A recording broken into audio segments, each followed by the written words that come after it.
Good evening, everybody, and welcome to the August edition of Your Backyard Association. Brought to you by the Master Gardeners of Coweta County Extension Volunteers. We're so glad that you're here with us tonight.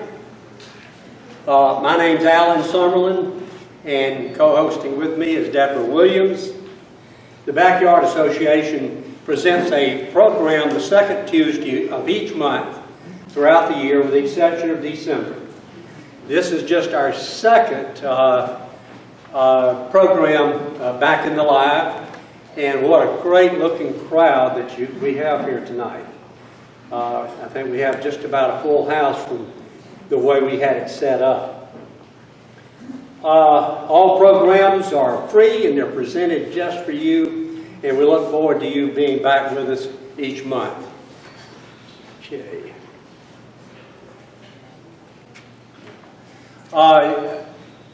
County protocol calls for, and this is through the extension program, certain protocol. It is that maintaining social distancing. If you have not been vaccinated, you should be wearing a mask, and that's up to you. But we would encourage that if you haven't been vaccinated, there's plenty of masks available out at the desk. Carol, oh yes. Do we have any new members or new attendees tonight? Raise your hand. We have two right here, several over there, several. She's going to bring by some material for you to let you know about the extension program, and they'll give you some idea of what we're about. Okay. All right. All right, and should you have a cell phone, please turn the ringer to silent so it won't be interrupting the program. All right.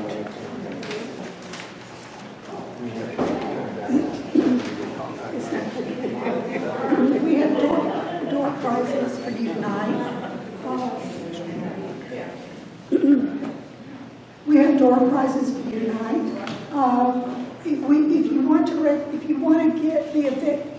If you want to get door prizes, you must call the extension office or email the extension office to enroll in our drawings. And we appreciate so much the businesses that give these door prizes. If you have a chance to drop by these businesses, let them know how much you appreciate it. Please do. And I'm going to introduce the prizes so that you will know what you've got to pick from at the end. And I'll also identify the contributor to that prize. I just realized that I didn't write his name. Okay, we have Coco Loco from Southern Roots up north of the city. Nice potting soil bag there. And from Lowe's we have a first edition You Grow Girl Groovy Grape butterfly bush. And it actually has some aroma to it, of which butterfly bushes normally do not, but that's quite a prized butterfly bush. All right, from Hills and Dales, we have two bags of calla lilies. You only get one. Okay, that's your choice of one. Okay, also from Hills and Dales, two tickets by the songwriter Eddie Money. And so this would be called what? Two tickets to Paradise. All right, we have two tickets to Paradise, and that's given to us by Hills and Dales.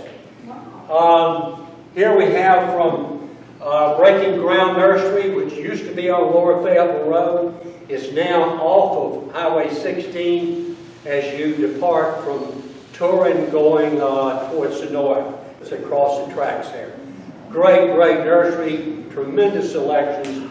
I'm going to be showing some slides of their location later, because let me tell you, it's a cut above. But this is a beautiful bloom-struck, endless summer hydrangea, and as you can see, it's blooming and it'll bloom right on to fall. All right, now right here we have a piece of art that most of us are familiar with. It's an old window panel. It's got hooks on it and colored glass in there. And this is being offered as a door prize. And I don't know the young lady's name. Susan Calderon. Oh, Susan Calderon. Susan Calderon. Well, thank you so much, Susan. You're welcome. And I've already got my name on this. So.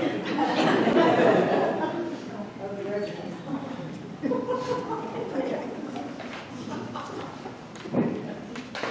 If you need information about gardening, family wellness, and life skills, call Coweta UGA Extension Office or drop them an email.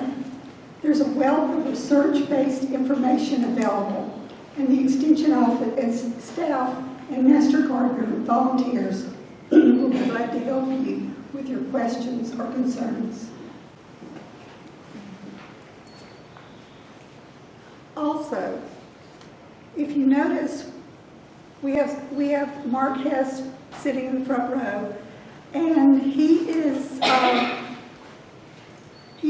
taping the presentation that's going to come after we speak, and so that you can go online and you can look at it, which I think is really great. So they're going to takes about a week, and they're going to upload it, and then it's going to be available for you to come and to go on our website, which is up at the top, and you can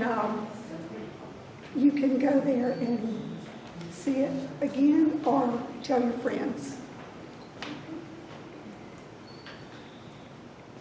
And for anyone who would like to become a master gardener, now is the time to do that.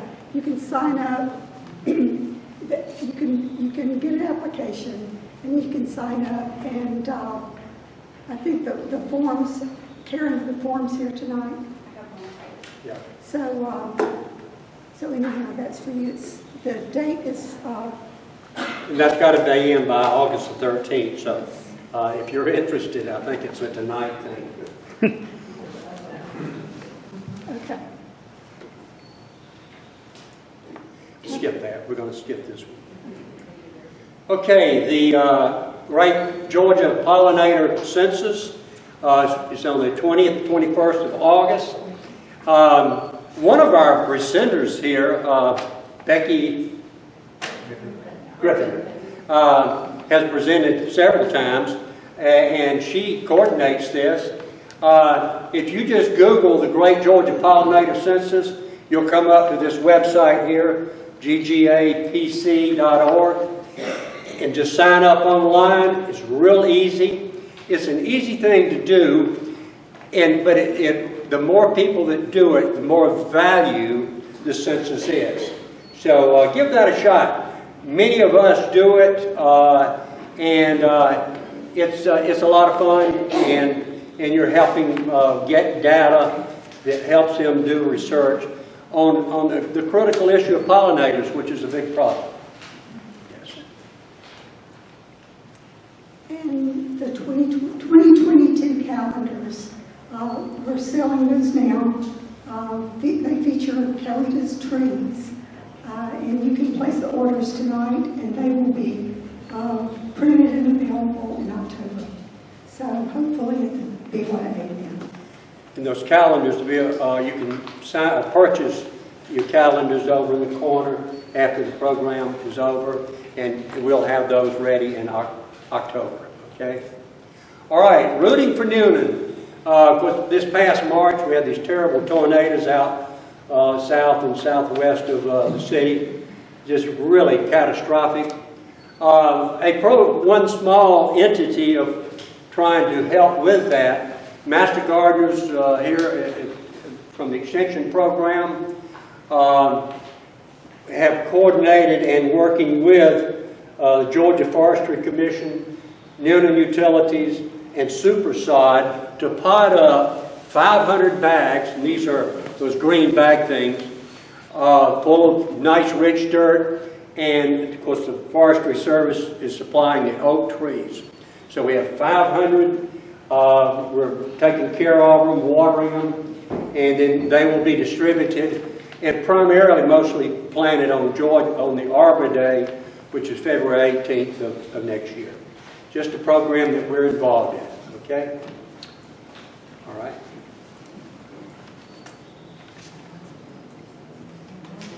Our next.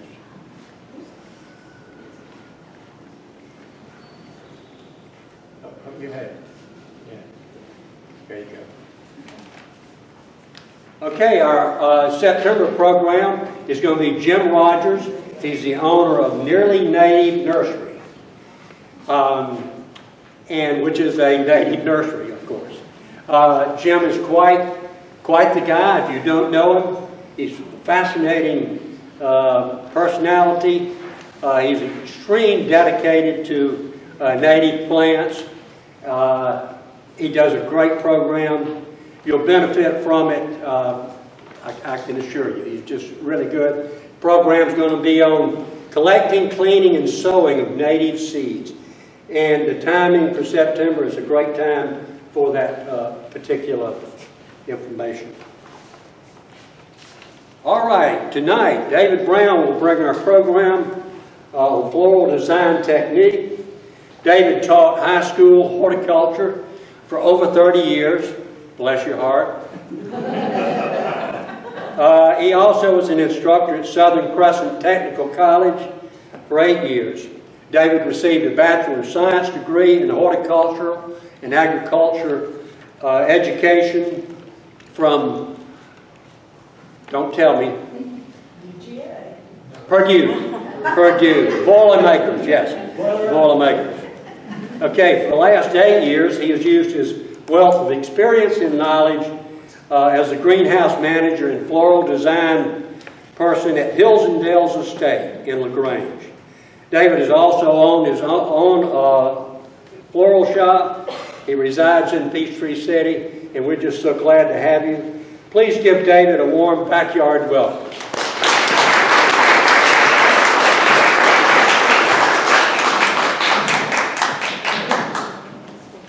Turn red when people introduce me. Afraid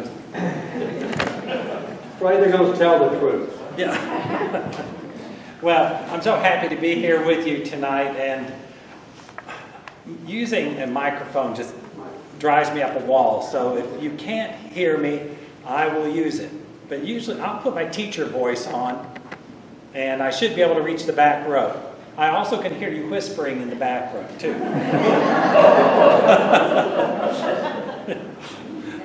And that's a strange thing about teachers. She could talk to me like her and I'll be going, what? But a kid in the back starts, I can hear everything they're saying. Like school bus. You know, I'm like, well, anyhow, I am from up north, but I have lived down here since '76. And so I'm just, well, my mother-in-law told me what I was. And I won't say it here. But I did marry a local girl, so I got indoctrinated into Southern ways. I can make biscuits, and I've always loved grits anyhow, so that didn't affect me at all. But it's been a joy living in the South, and even a bigger joy to work at Hills and Dales Estate. The job came as kind of an accident while I was teaching. My boss brought an application, job description into my classroom for me to read to the kids, or young adults, I should say, college. And as he was leaving, he turned around and he goes, "You might want to read it yourself." And then he told me later, he said, "I don't want to get rid of you," but he said, "You really need to read this. It's everything you do." And he said, at that time, we didn't have enough students, and so I wasn't teaching very often. And so this turned out to be a really nice thing to happen to me. And I was telling some ladies over here that when they hired me, I was 60. And I wasn't too sure they would hire me because of age. And then I get in there, and now I'm the oldest gardener, but the newest hire And, but it's strange, the young guys keep coming to me and they come help us lift this 200-pound pot. You know, and I'm going, well, the thing is I'm bigger than all of them. I have more weight. I can move things a little bit easier. Anyhow, my ability to arrange plant material basically just happened. I did go to a floral design school, but that was to learn commercial floral design so that I could go into a shop and do what a shop expected me to do. But I got my basic training from my grandmother and a lady in our church. And they just kind of took me under their wing, and I told nobody. Because a young man back in the 60s doing floral design just was not a very popular thing. And so the only people who benefited from any of my talent were probably my mother and my grandmothers. And then when kids would come over to the house, well, who did that? I go, Mom. You know, you just lie. And everything. And it wasn't until I got to college to where I felt comfortable with that, because I was surrounded by horticulture people. And, you know, we all like the same thing. So I've taught classes down at Hills and Dales in floral design. And everybody wants me to teach them. Teach me how to do this and everything. And I said, well, that's really hard to do. Some people can look at that and copy it. Some people can actually design it without being told. And others will never be able to do it. And, you know, you just kind of go, yeah, it looks okay. You happy with it? Fine. You know. So I just learned a lot on my own. Some of the things I learned from some of the ladies in town. Has anybody ever done that to do an arrangement? These are sticks. Okay? Those of you who know what they're for, what are they for? Well, let's say you have no, it's not that. Let's say you don't have any foam. And your flowers, you know, when you stick them in a vase like this, they just flop from one side to the other. You put this in, and the more flowers you stick in, the tighter it gets, and you can start designing then. Are they pieces of Cottage? You could use any stick you want. This is a mixture of hydrangeas and something else.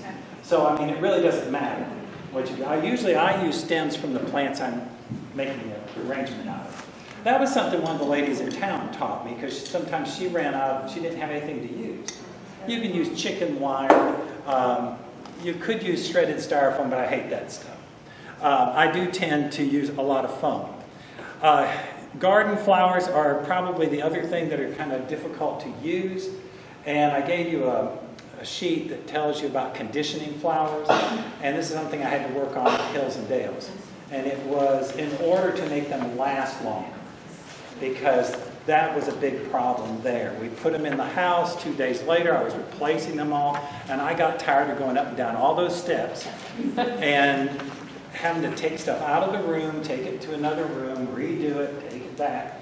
And so we've got it down now where I check them every day, but I don't much replace anything except maybe a few flowers.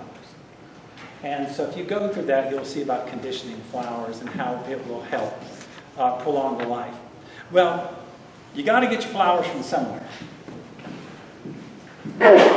And so what we've got here is a little presentation on cutting gardens. Now, a lot of what we have on this slide, a lot of them are big cutting gardens. You don't have to have a big cutting garden. You can have a 4x5 garden and it can be your cutting garden. I'm not very technological, so kind of bear with me if I happen to hit something wrong. Why? Why would you even want to have a cutting garden? There's several reasons. Enjoyment, hobby. Availability and cost. If you raise it, it doesn't cost you anything to go out there and pick it. except to buy the seeds. Freshness, you can get it straight out of the garden. Same reason that you grow vegetables, so you can have fresh vegetables. Right in your way. I'm probably in your way. No, you're not. Okay. I'm just here just Okay. It also then leaves the blooms in your landscape for their aesthetic value, and you're not denuding all your shrubbery or flowers that you want to show the public. At Hills and Dales, they were kind of concerned about that with me, because in the morning on Monday I go out and I pick. And I start walking through the garden and I'm going, I need 20 hydrangea blossoms, I need this. And they go, don't pick it from here, don't pick it from here. So we started cutting garden, and then they started planting some extra shrubbery for me so that I would have some place to get things without destroying the looks. And then again, attracting pollinators. And varieties of different plants. Such as when you go to the florist or something, you might be able to only get one kind of campanella or something like that. And this way you could get another color or two colors or whatever colors you like. So we're going to kind of go through some of the types of cutting gardens. The first one's the cottage garden. Second, utilitarian, square foot, raised gardens, border gardens. Cottage garden, pretty, hard to take care of. Everything is pretty intertwined with everything else. These cottage gardens are also very deep. And you really have to get in there to weed and to cut when you're harvesting for your flower arranging. I don't like this kind. There was one at Hills and Dales, not historical. So I didn't destroy a historical item on the property. The person who had my job before me put it in as their cutting garden. Well, it took me forever to keep it weeded, and then things were growing together too quickly, and it was just a constant worry for me. You do have to design these. They're harder to maintain, but they are aesthetically pleasing. Difficult to harvest. Whoa, what did I do? Okay, here's another one. I hit that bottom, but it's the side one. I love this, and we have for the last 2 years been doing foxglove at Hills and Dales. You need to try foxglove. It's just absolutely beautiful. We thought we would have problems with it because of being so warm, but we use it as plant it during the winter, and then we enjoy it early spring. And they have made spectacular shows, and they actually work pretty good in cut flower arrangements. You have to keep picking up the little bells that fall off of it, but it's not too bad. Stepping stone pathways, hate those things. I mean, I think that's what they made Roundup for. But I mean, when you look at aesthetics, this is beautiful. But be prepared. You're going to be working in it every day. Utilitarian row gardens. This I like. It's why we do our vegetables this way. It's a whole lot easier to maintain. This one actually has grass pathways. And that's okay, but with Bermuda grass or zoysia and like that could be a worrisome thing because it does spread so quickly. I tend to like mulched pathways, and that's a little bit easier to maintain. Normally these are located out of view. Why would we do that? They're not that pretty. It's a very simple plan. Wide rows, wide paths. And it is not aesthetic, but it is easier to maintain. And I tend to think that's the name of the game. Here's somebody who's putting in their row garden. Now again, this is a pretty good sized one, and you would not have to do it this large. This is a friend of mine. Now, this is not in Georgia. This is in Michigan, and where dahlias grow really well. And He does this as kind of an experimental cutting garden. He is a landscape architect, and there are different plants that he experiments with on his farm. So he can see whether he wants to put them in landscapes and like that. But then he also has a lady that comes in, harvests the product, and sells it at a local market. And these are his peonies. They're gorgeous. But take note of how you can make it a little bit easier by using the weed mat. And that works a lot easier, for especially around something like a peony. How many of you grow peonies here? I have Me too. some. We had a great year this year with our peonies. They produced so many blooms. I didn't bloom at all. They didn't? Have they bloomed?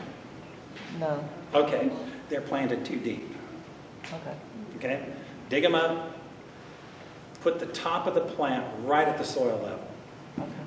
And don't I mean, mulch. they're green. Yeah, but that's a sign that they're not getting the cold treatment that they need. I had to learn that because from being from Indiana, Yeah. we put ours down pretty deep, Gotcha. but they got their cold treatment. Here, you actually need to where that crown is, just right there at soil level. In fact, during the winter time, I brush everything away from it so it is exposed to the cold. And you'll get blooms. When do I do that? You transplant peonies between now and fall. Okay. So you can do it pretty soon. Okay. Thank you. Square foot gardens or raised gardens. These are precise, and those are for the uptight people, that just can't stand for anything to be out of place. I am not one of those people. You can create patterns, which creates interest. You can separate your plants. It's very neat. And it can be aesthetic if you have planned it out right. And fairly easy maintenance. And I'm starting to find that out now because getting down on my hands and knees to weed is getting harder. It's the getting up. And I usually try to go down where there's a tree, someplace close, so I can hold on to it. Water management is very important in these because most people forget that you have basically created a pot on top of the soil. And so they dry out very quickly. Those people who have raised gardens and are successful with them more than likely have put in their enriched soil into their box, and then they took a rototiller and they rototilled it into their native soil so that there's connection between the two. And that helps keep your water a little bit more present as your plants are growing. So would you suggest a drip system? Excuse me? Would you suggest like a drip system or something like that? Anything that makes your life easier. So yeah, if you want to put that in, that would work really well. So here's a flower garden done in raised beds. Here's a happy man. Now, this one does not appeal to me. Can you see in it what you think doesn't appeal to me? Whiteboards. The white boards, but I think it's plastic. Oh, well, whatever. And it also looks temporary. It looks like it was created for the picture. Border gardens. Now, I like border gardens. It's great to use them in hard to utilize spaces. Like, you have sidewalk runs down beside your garage, and you have this much room. What do? Bingo. There you go.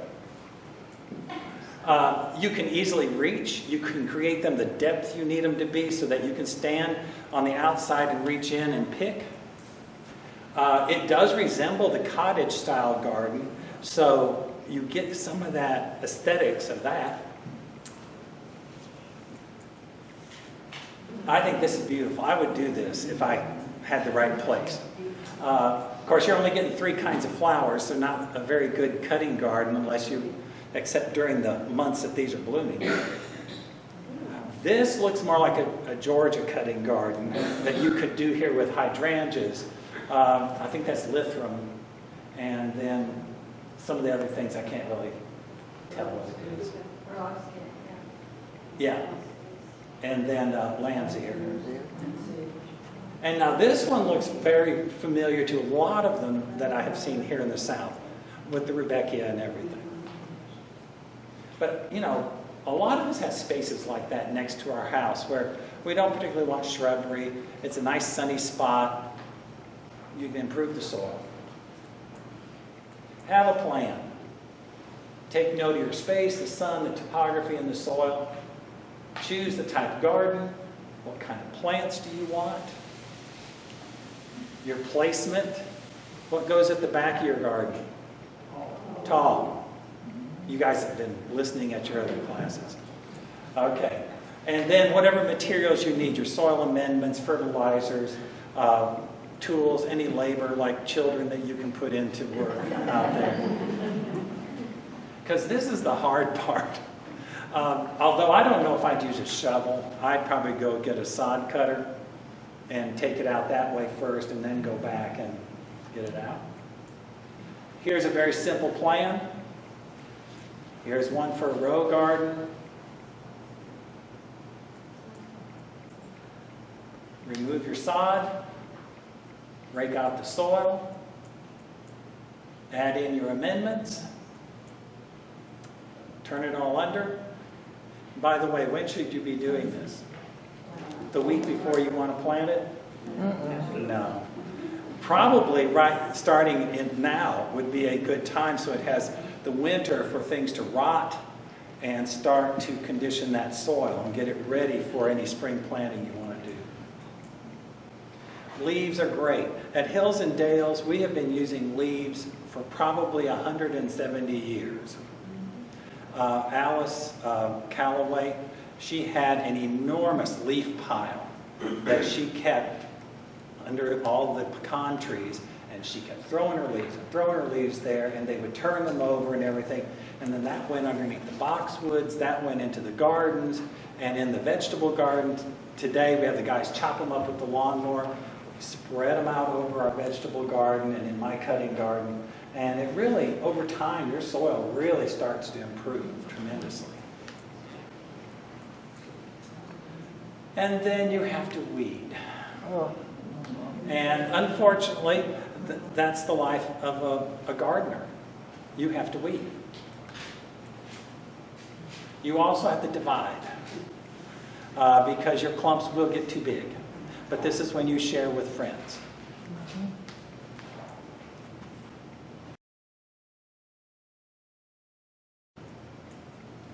And I put this in because I like this picture. It's a thistle. I grow a blue one at Hills and Dales. It does pretty good. When you're doing your garden flower conditioning, since I gave you a handout on that, I am going to go through this really quick because you can read. So I'll let you do that. Just know, time of harvest, stage of development, choose the stem and flower direction. In other words, if you're going to do a flower arrangement and you need something going this way, go out and find something that grows that way. It'll look a lot more natural in your arrangement rather than taking a gladolia that grows this way and turning it this way and sticking it in the arrangement. It just doesn't look too natural. Keep hydrated, and that means not you, it's the flowers, okay? They've got to have water. So if you're using foam, now for today you're not going to see a lot of water in this because I had to transport all this stuff. But at Hills and Dales, I normally will put everything in very deep dishes. Every day I fill that dish up to about that close to the rim in order to keep those flowers hydrated. And I also use a solution, and the solution has a floral preservative in it. You have to strip, cut, and preserve. Again, flowers only. You're not listening. strip off the leaves, recut the stems, put them in a floral preservative solution. 24 hours is the best amount of time to let them sit. Most people have a wilting problem because they don't allow them to rest long enough and to fully rehydrate. In a florist, if a florist is doing everything they're supposed to do, they get their flowers in on Monday. They recut them, they put them in a preservative water, they stick them in the cooler for a full day. If you've ever received roses that look beautiful when you got them, and by the end of the day, top only went like this, they did not condition the rose. It didn't get hydrated in the stem. And so you have a bent neck on that. And by the way, if that happens to you, one way you possibly can bring them out of that, take them out of the arrangement, recut the stem, fill up your sink or tub or whatever you got, lukewarm water, lay the whole flower down in there, and just let it stay in there for at least 15 minutes. And if it hasn't gone too far, it may rehydrate. Is that hydrangeas as well? Yes. Time of harvest. They do say morning and evening. I tend to say morning. Here in the South, I think our evenings are still just too hot. Okay, morning and evening. Flowers are fully hydrated usually at those times. That's why I said the evening's not so good.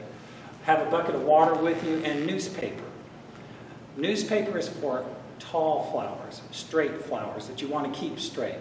When you pick them, lay them in the newspaper and roll them up in the newspaper, then stand them up in your bucket. Keeps the stems straight. Especially gladiolus that tend to want to have a geotropism where they will start turning up. I got to use one of my big words. That's what I went to college for. Sharp cutting tool. I'm guilty of this one. Sometimes I have to saw. You know, I need a new knife, but never get one. Pick flowers before they're in full bloom. Should be showing color, but not be fully open. They're beautiful fully open, but don't last very long. Like a rose. If it's fully blown open, it's absolutely beautiful. But you only get a day or two out of it. So if you pick it when it's in bud form with maybe a couple of petals starting to unfurl, you're going to get a longer enjoyment time out of that. Is that one ready? No. No color is showing. That one is still in bud form. You could actually pick it a little bit earlier than that and it would still open up.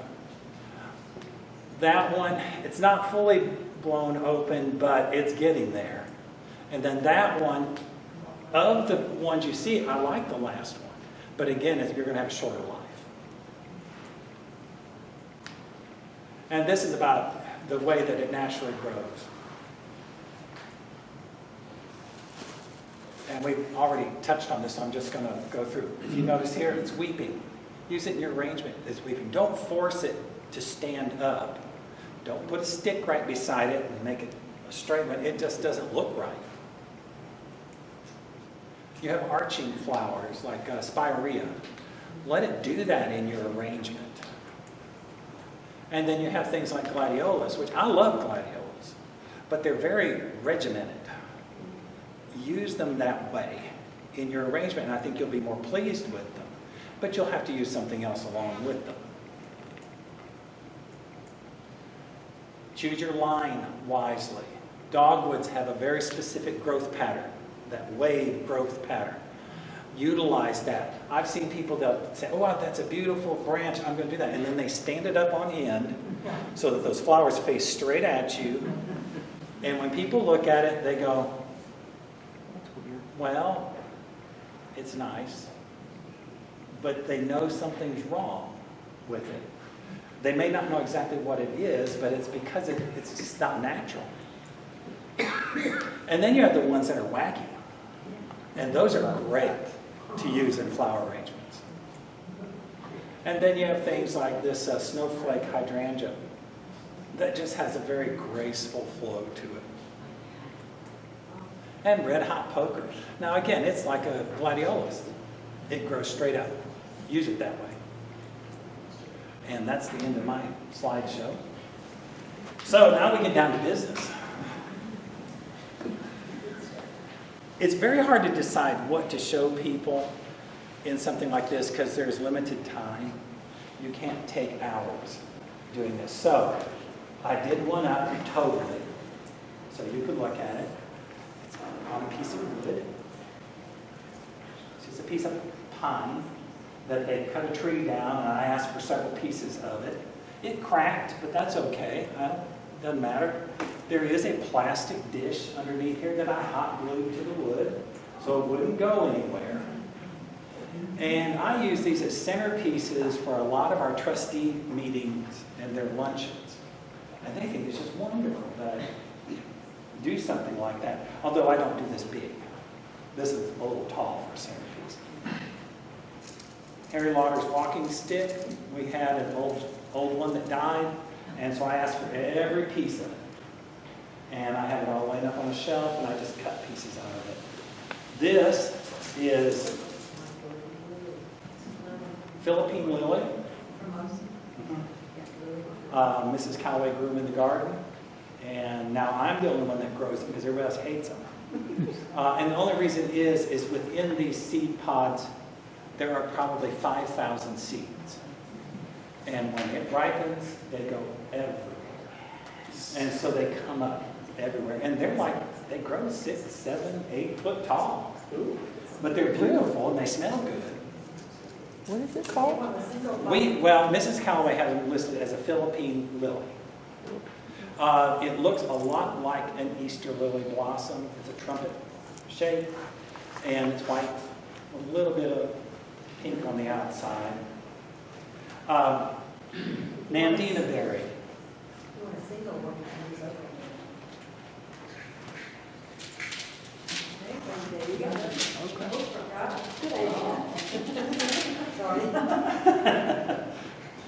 Nandina berries, you don't have to use them just when they're red. I like them when they're green. Figs, still on the stick, on the branch.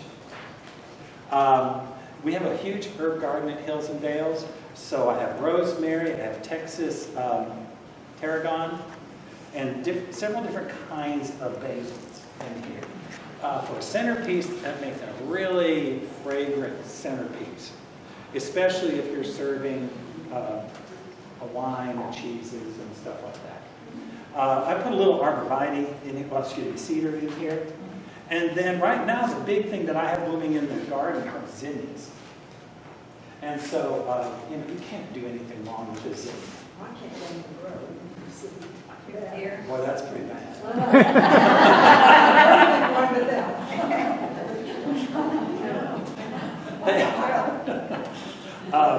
You have to understand my humor. I don't mean anything by it.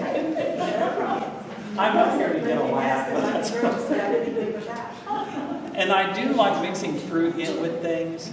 And so I just stuck some grapes in and a little pear over there. Now they're just laid in there because it had a big enough base there that I didn't have to hook it into the arrangement at all.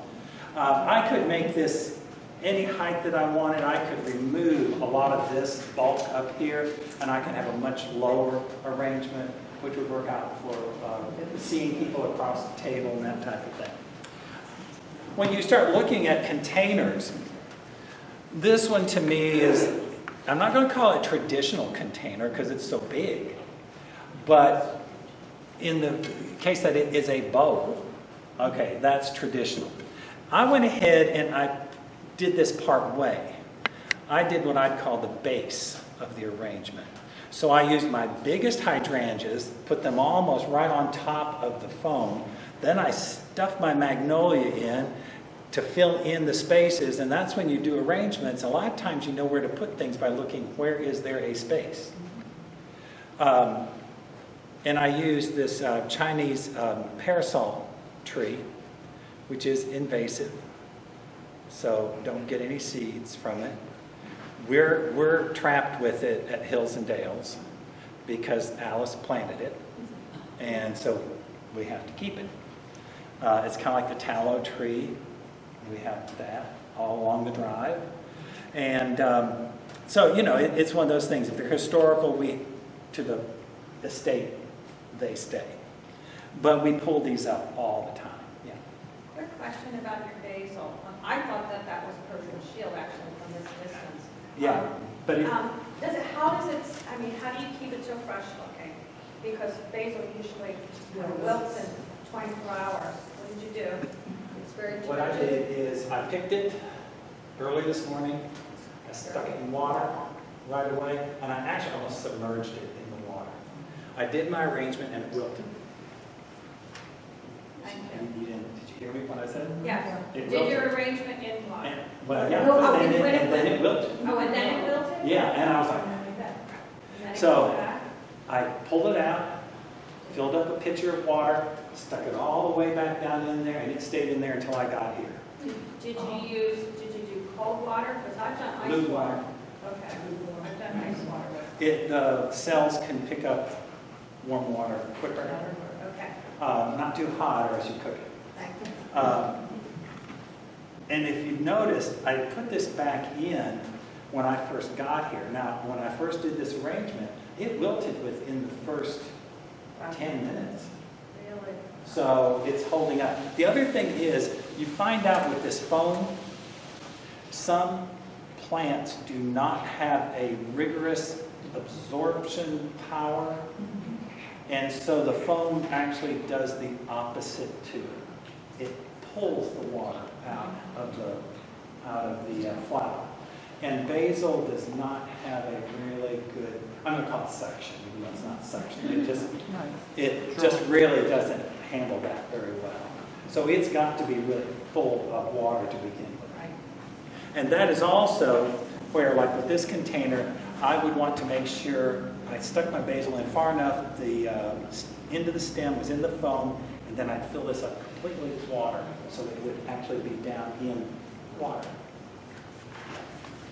Okay, so what am I going to do to this to finish this arrangement?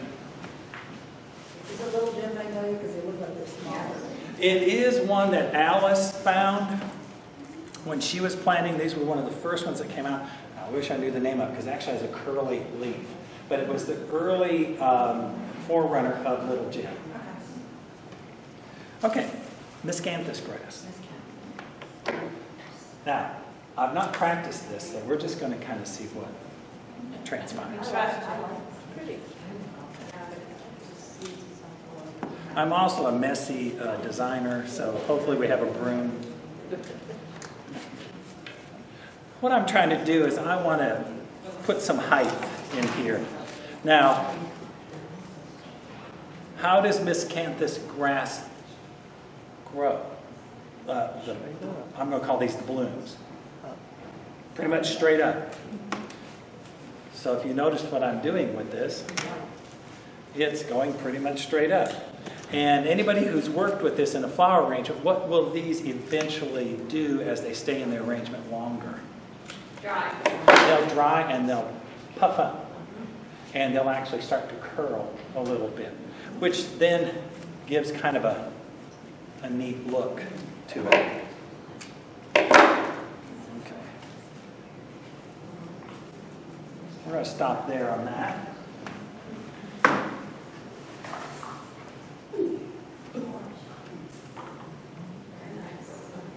Abelia, glossy abelia, and ours are like, they're enormous. They're, Do you know what variety that is? no, Okay. these were planted by Alice. They're originals. Yeah. Well, they're original to her Right. period of time. Right. UGA has some great cultivars though. What people have to understand in the majority of the garden at Hills and Dales, our varieties stop with anything prior to 98. Right, but I'm saying if you want to go up and really get, Yeah. it's a good UGA. There are newer varieties now, and this is the one that is more of a standard. Right. It gets really tall.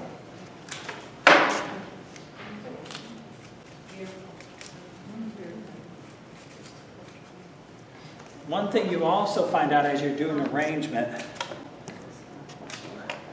and keep this in mind the whole time you're doing an arrangement, is all stems should point to an imaginary point inside the foam. They all should look like they radiate out. Now, if you heard me say they should look like it, they don't have to, but they ought to look like they do come from that. I'm also not looking at this from what you're seeing, so I might put something in the wrong place. When you do your arrangements, do you do that in front of a mirror to help you? I've heard of people doing that. No? Or a turntable?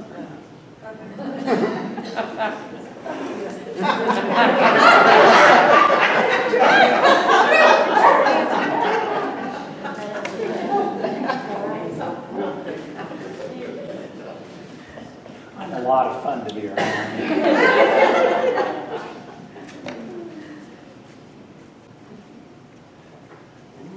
Ins and outs. That's what I call this, is that sometimes your arrangements get kind of boring because you have no ins or outs. I like flowers that you just shove them right in and they don't break. How big is that foam that you got in there? I have 2 blocks, so they're standing up. Which, when I had my florist, if I was doing this like for a wedding, I might actually do more in there, just to make sure everything is stabilized weight-wise, so nothing tips over. There's nothing worse than seeing one of your arrangements stand there and then go. It happened to me once in church.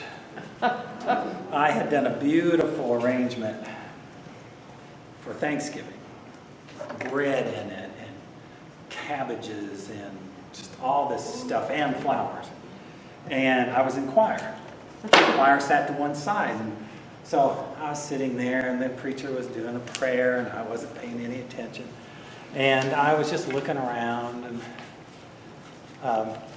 I happened to look up front, and while I was looking at it, that arrangement fell off the shelf. It just fell completely forward behind the altar. And I just was like, I thought, should I get up and put it back up? And I decided not to. I would just let it go and let people laugh about it. So after church, and the people who do church flowers, you'll appreciate this. After church, somebody said, that was a beautiful service. The choir sang so pretty. Blah, blah, blah. I said, yeah, except for the flowers falling off of the shelf. And they said, they did?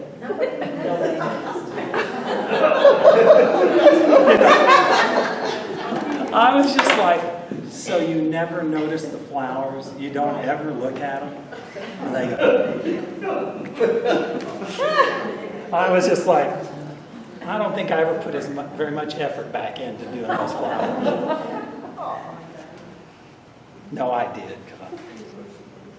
Okay, now I got it. When you're 6 foot something, it's a disadvantage sometimes. Because I don't look at too many things down low. The grass is bothering me, but I think I'm going to leave it. Okay. Let's see what else we got. Well, I hate to put too much more in. I think what I'm going to do, my color palette in this, I decided to let it be kind of just green.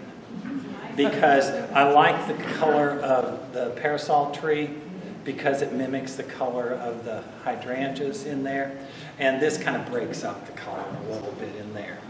Now, if you wanted to go, let's say you had a wedding or something like that, you wanted to pull color in and the bride was doing this color, you could then put these throughout and it would make a really nice show, and it would actually help the rose show up a little bit more. Okay, let me set this to one side. you know that last week Kroger had, the 2 weeks, Kroger had roses for $6? Yeah, my wife bought 3 dozen. I came home and there was this big arrangement. But she does the classic arrangement called Plunket.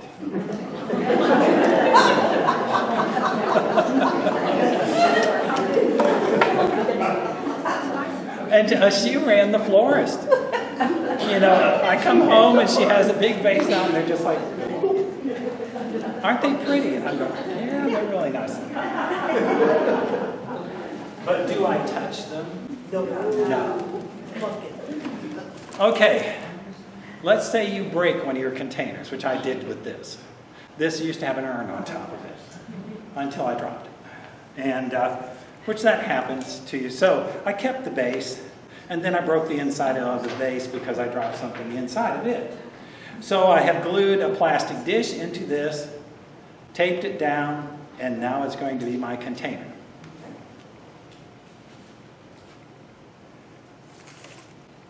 What is this from? Iris. Japanese iris?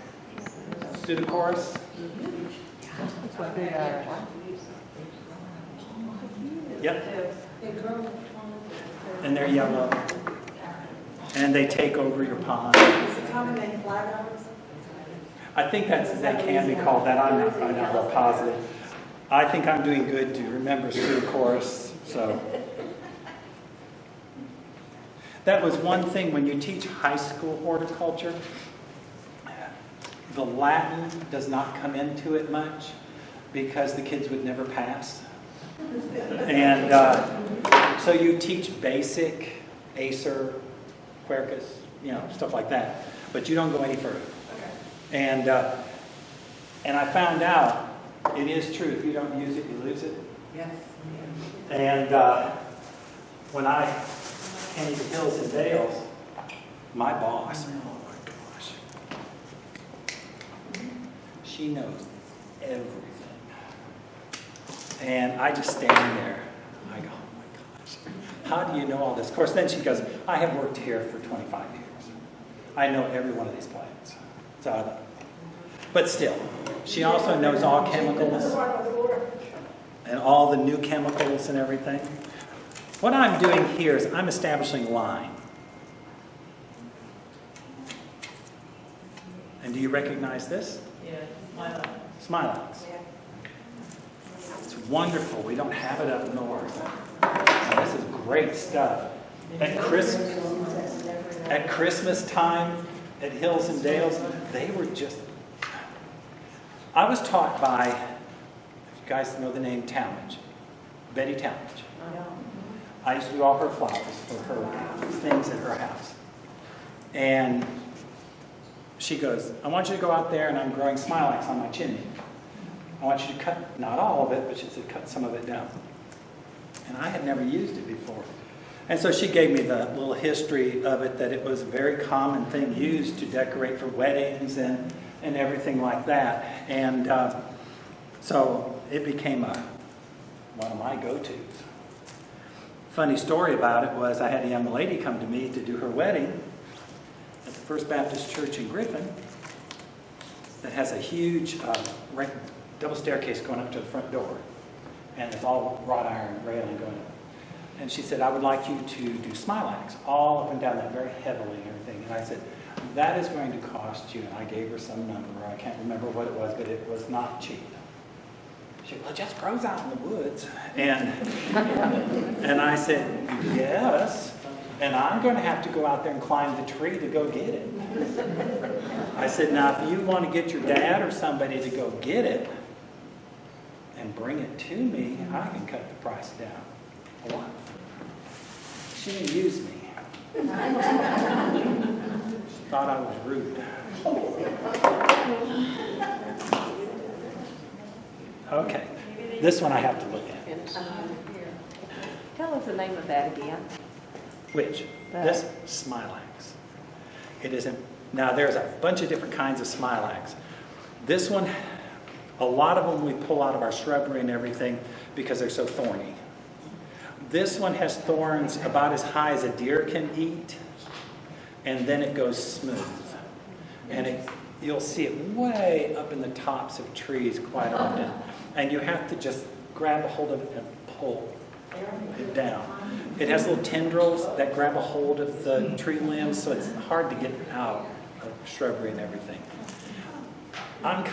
This is bothering me, this little Indian headdress I got going on here.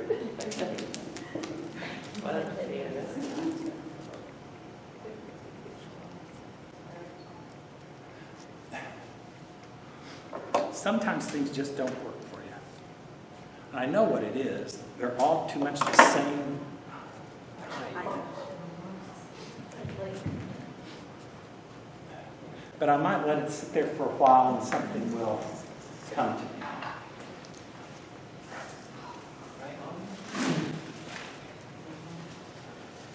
This was the strangest thing that I found blooming.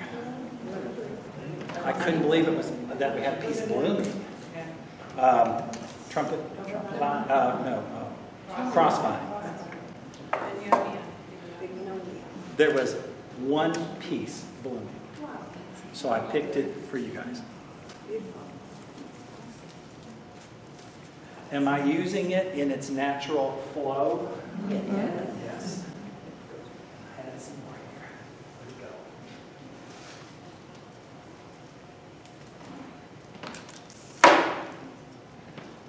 Did you use trumpet honeysuckle? Yeah, I've used it. I have a little bit of problem with it. It does want to wilt on me a little bit easier. And so I didn't have the patience to work with it to get it not to wilt. But that will come eventually.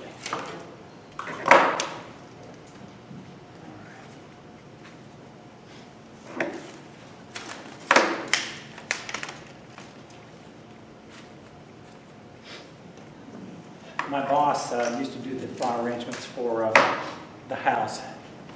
And she came down one day. She goes, I came down to help you. It was right after I got my job, and I'd already finished.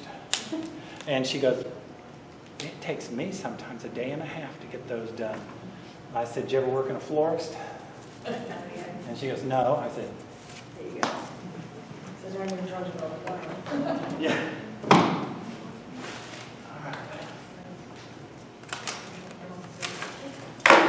I do take suggestions when I'm done. You can tell me where you think I need to change something.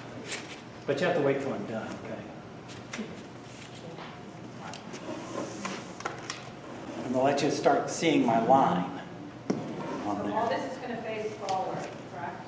Yeah, I could make this all the way around, but I would have used more foam. There's not enough foam on this one. Okay.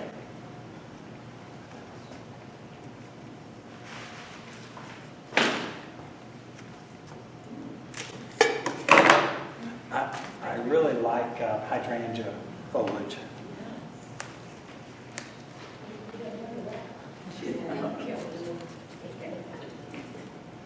I might not use a whole lot of it, but I put a little bit in there.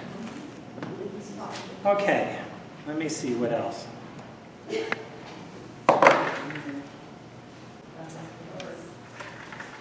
I've got some Nandina berries that are starting to turn, so I thought they would be interesting in this. Again, Nandinas, the berries are heavy, so they do tend to drape down.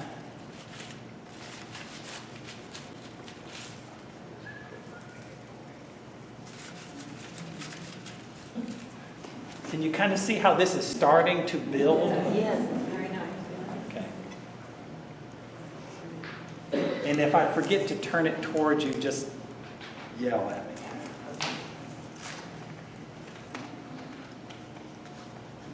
Okay, let's see.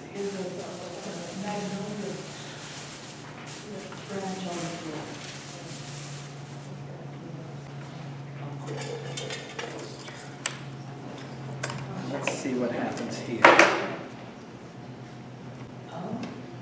Don't ever try to put fruit in your arrangement without securing it. Pick. We're going to start. pairs in here. People ask me, aren't you supposed to use odd numbers of things? It's whatever works.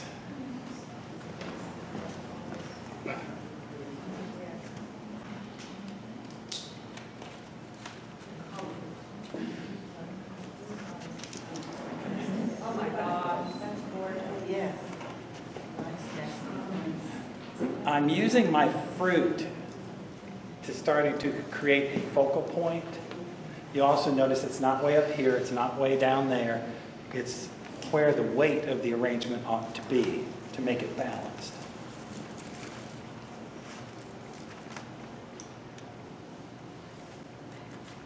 Stick a little bit of that up there.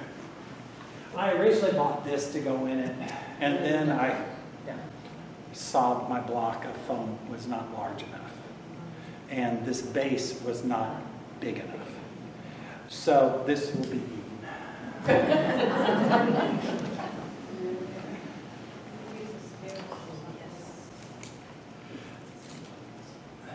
Buddleia is really nice in arrangements, but it likes to, the top gets a little floppy, but this one, it has stiffened up, but it still wants to be curved a little bit. So let's see how we can. I will break my rules, my own rules sometimes by putting something in maybe not its natural flow, but I do try to make it to where it actually looks okay doing it that way. I'll justify it and say, oh, it's a broken branch.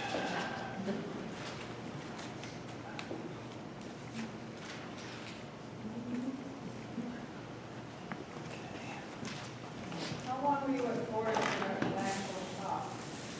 I owned my shop for 15. I owned it for 15 years. Got tired of dealing with the public. And, well, actually, I was still teaching school when we had it, so my wife had to run it. And that was another story, because she had never done floral design. And so I was teaching her, and I would get calls at lunchtime. Can you get over here really quick? I have a funeral spray to do, and I'm not really too sure how to do it with blah, blah, blah, blah. And I'd sneak out of school and run over there. The next year, they changed my lunch period. Somebody was watching, I think. But by the next year, she had got it. She knew what she was doing. But for those of you who've worked in businesses or owned a business, it's not all fun and games. And in college, I had to work somewhere horticultural, so I did work at a florist. My first job was, excuse me, sweeping floors and cleaning the cooler.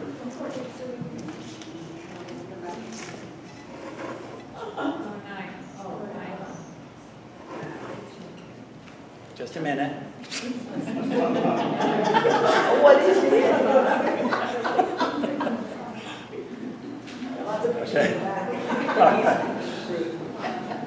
Okay, let me think. It might be time that we could use some commercial flowers. I think the one thing that you do have to realize about commercial flowers, they are bred to last. And that's one reason why smell is not there a lot of times. They're bred to have a lot of color, they're bred to be strong, they're bred to last longer than a few days. And sometimes when you're using stuff out of the garden, you may have to go buy a few things that you maybe can kind of cheat. If you want to make them look a little bit more natural, you can open things up a little bit.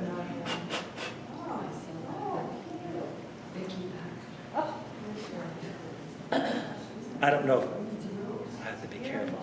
We had a florist in a town that I might live in that had a rose that she named after herself. Had an article written up that she had had it specially bred. And this is what she did to it. It was a red rose. she'd leave them out till they wilted, then fold them back like this, put them back in water, and they harden up like this. And instead of selling a dozen roses for $80 at Valentine's, she sold her rose for $100 and something. And men, I'm sorry, men, they bought those things like crazy. She made so much money because she did a good job at selling.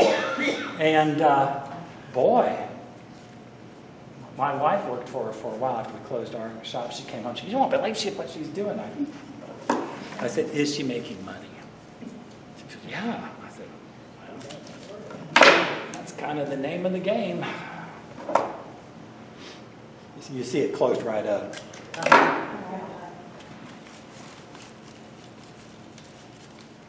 have to open up on their own. These will. The key to keeping it open is allow it to get a little wilted. And then once you get it back in water, it'll tighten back up. Also, when you get roses, even at like Kroger, where these came from, a lot of times you have to peel them, get rid of these. Although some people say, yeah, but that's the natural look. I don't like it. Okay, now I'm going against my rule. Roses normally don't grow this way. But I'm looking at color now. Maybe. I'm getting something. All right.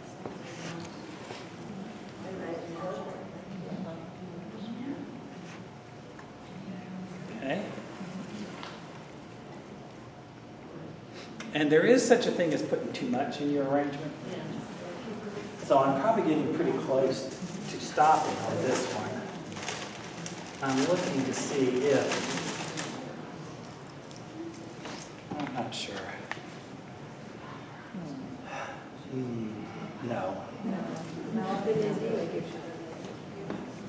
They hate me when I go in to find fruit for arrangements, because this is what I want. I want whole clusters. And I'm like opening up every bag. Touching it all. Actually, you can tell pretty quick when I don't have to go through them all. All right.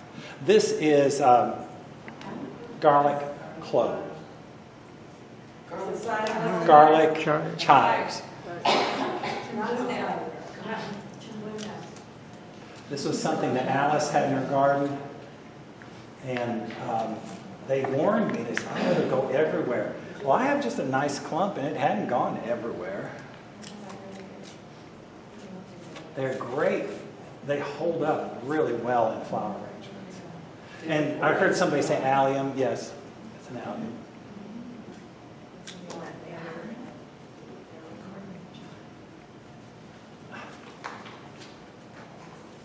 Is that what's spelled? What? Is that what's spelled? I use, we also have it's like an elephant garlic, and it blooms with a lavender bloom on top. I use that in the house a lot. It actually, at first I was a little afraid that it would make the house stink. But when you walk in, you get this smell of garlic, and people want to know, oh, do they still use the kitchen here? You know. What's it for lunch? Sure. It's kind of funny what people believe about that house. We had an elementary kid come in, and my dad told me one of the rooms, I want to see the room that is, the floor is all money.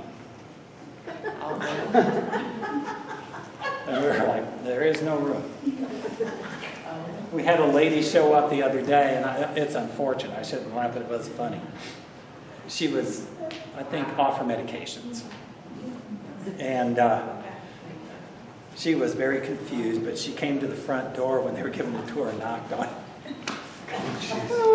And when our director answered the door, "I'm here to see Mr. Coweta." And it kind of took him by surprise. And so he goes, well, he's not here. And I said, well, that was very appropriate. You didn't shock her by saying he's dead. But then I ran into her, and she told me to get off the property. So, but she was harmless. And I felt very sorry for her because I knew she was kind of distressed in a way, but not dangerous. I'm kind of finishing up the back here a little bit. Okay, now I'm going to open it up to you guys. Because I see some things that I probably, if I worked on it a little bit more, that I might change. I put one thing in there that you actually cannot even see.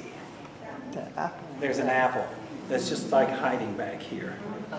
And if you're worried about money, you should never put something in an arrangement that nobody can see, because you just wasted your money. So that would be trying to get this out of there.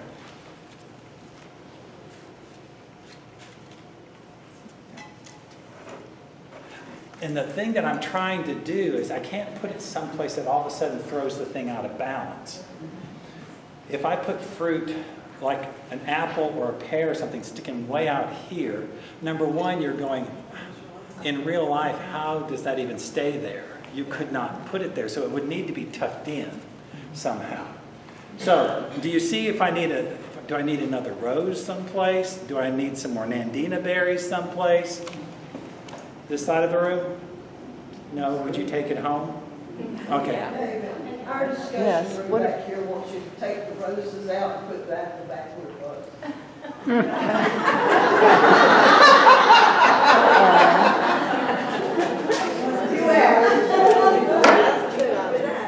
Here's my answer.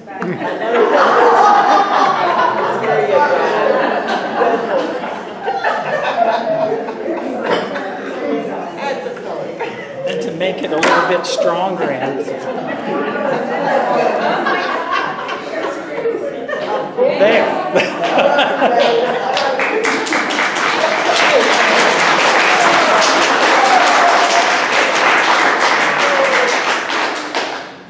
I don't know what time I'm supposed to stop. I have a question with regard to that. I noticed that the height, and then I'm just trying to think as far as height, it's 1/3, 1/3, and 1/3, correct? Is that what you would usually do? I'm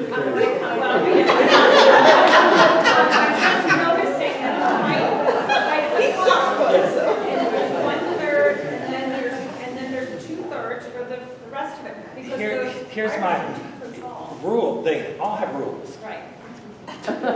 And the rule I learned was 1.5 times the height of your container. Well, it's how you feel. And if you do it so tall that it looks unbalanced, then you went too tall. If you do it so short that it looks stubby, then you're too short. So I wouldn't get a ruler out. I would just go, yeah, that looks balanced. Yeah, that looks okay. You know? And I mean, gosh, you can do things. The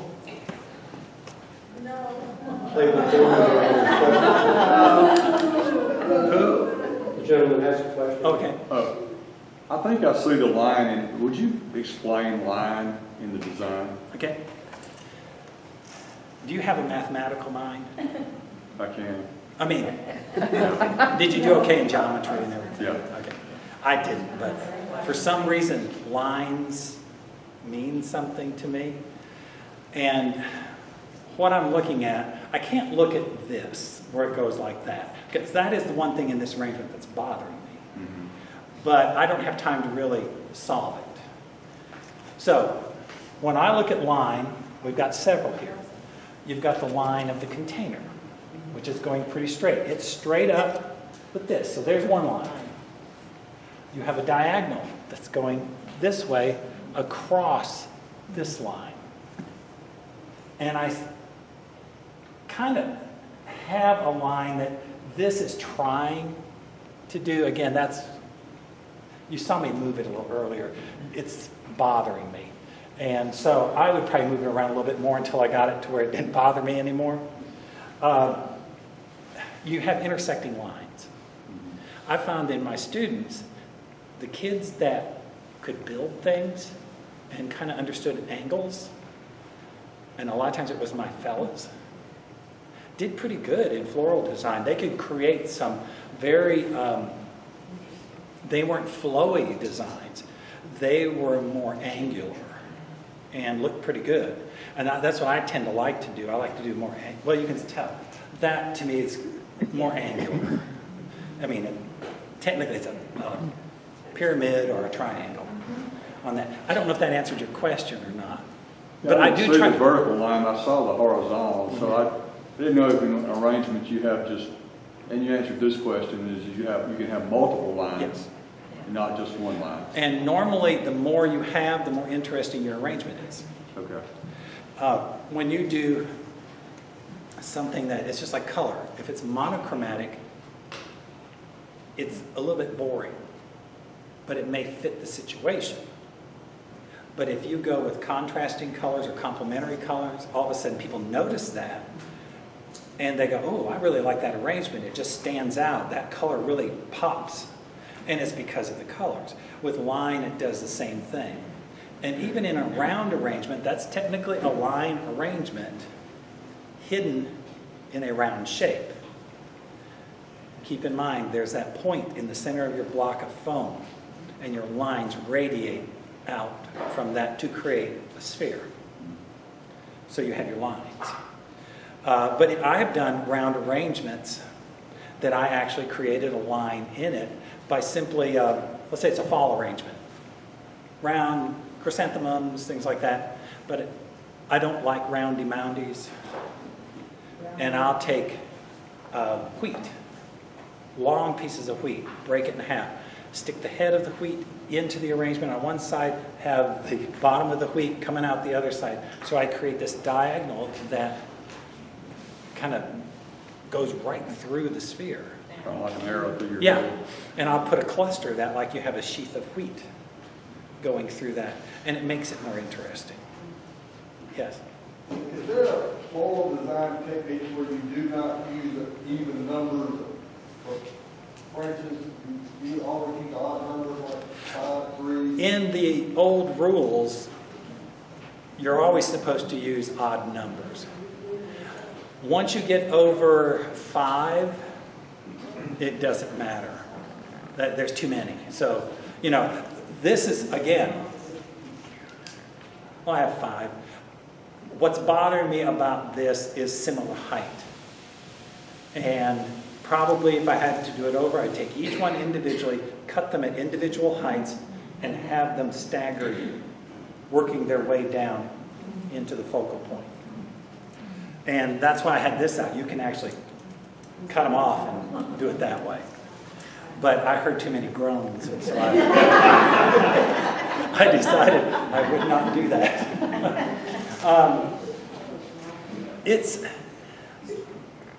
Floral design is very subjective.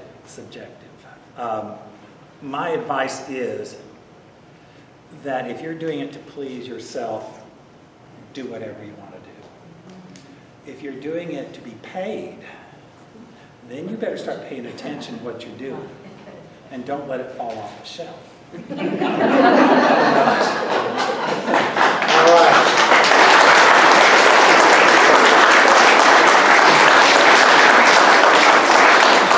Thank you, Dave. That was outstanding. We really didn't clarify this. He actually taught 2 classes. It was, we had the Cottage Garden and then the other program, so he compressed that into a pretty good time frame. Did a great job. Oh, look at that. Look at that. He'll keep working. There's another line. I want to thank the hospitality committee, Judy, Kim, and Amy that was here today and prepared our snacks. Thank you very much. I want to re-mention the calendars. It was Gardens of Coweta County last year. This year, the theme is Trees of Coweta County. And so each month is a prominent tree of some nature. You can purchase, pre-order your calendar there. It makes a great gardening calendar. In other words, just use this as your gardening calendar. I give usually 4 or 5 people one of these at Christmas, and it's a good stocking stuffer. How much are they? $12. $12. Also, I'd like to mention, David's here as a representative of Hills and Dales down in LaGrange. And Hills and Dales allows him to do this, and we have no cost, and we normally have a cost. But we'll be sending a check, an honorarium in David's name to Hills and Dales. All right. Now we will have our drawing, I believe that's next, for our door prizes. Okay, and if you should win the window, if you need trouble carrying it, please let me or somebody know. It's pretty heavy. Okay, Jack Watts, come on down, Jack.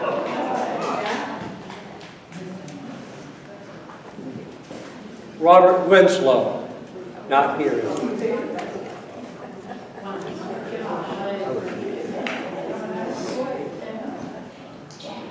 Julie Ball, not here. You know, in this pandemic, I've had one really phenomenal thing, and I can't explain this. Maybe somebody here would know. All of my clothes shrunk. It has no connection, but some reason they're all shrunk. It's the humidity. Harley Stewart, this is phenomenal. Nobody's here tonight. I'll tell Harley tomorrow. And this is a great crowd, though, really. Melissa Turner. Come on, Melissa.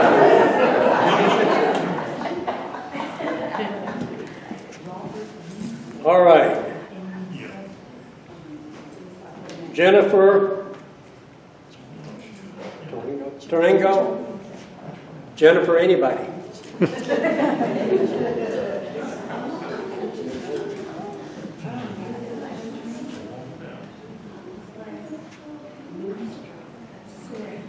Okay, Singrid Bush. Singrid Bush.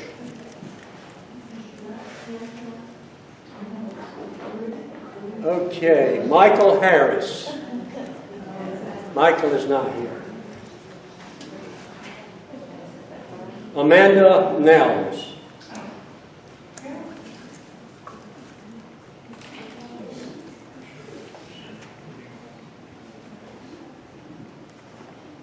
Marcia Watts.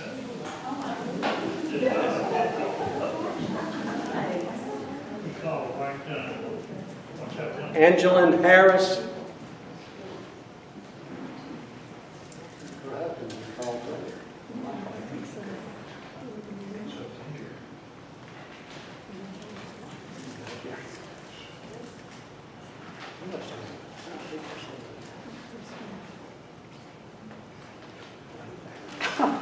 Amy Sharp. And Kim Magyar. Sorry, Ellen.